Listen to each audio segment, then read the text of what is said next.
All right, I just ordered a leveling rake from a company. They didn't tell me it was on back order. I have to take advantage of the weather to get this sand down behind me. So I'm gonna do a do-it-yourself drag with a bunch of 2x4s, part of a 4x4, some rope, 2 eyelets, hook it on the back of my lawn tractor, and we're gonna see if this actually works. So we're gonna time lapse this. It's easy peasy.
Couple of scrap pieces of wood, 2x4s, 4x4s, some bolts, a little bit of rope, and we're gonna hook this thing up and see if it works. Hey,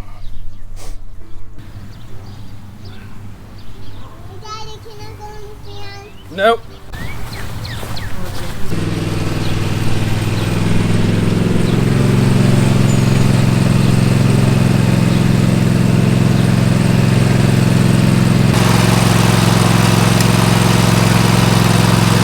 Test number 1, let's see if she drives.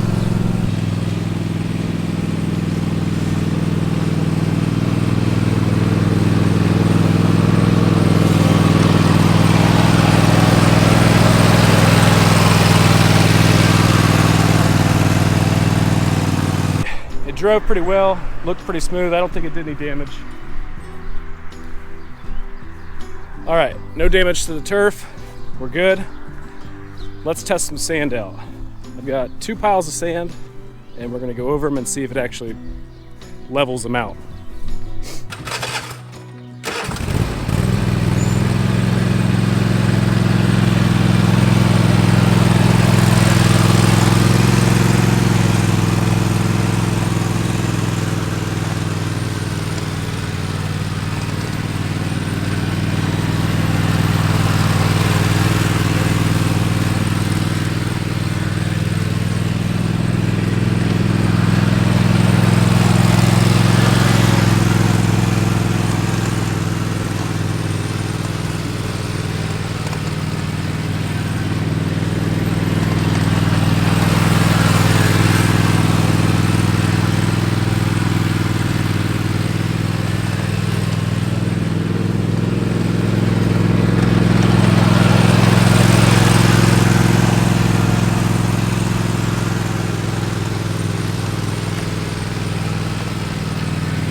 I'm gonna say that was a resounding success. And if the sand was a little dry, it might have been a little easier. So tomorrow will be Tuesday, May something in the 20s, 24th. We're gonna put all that sand down, not all of it, probably about half of it. And then we'll do this again in the fall. But that do-it-yourself lawn leveler, you saw me make it. I put it in somewhat fast motion, but it works. And then I'll come back through with the R&R leveling rake and knock that out. It's gonna be awesome. I'll see you guys tomorrow.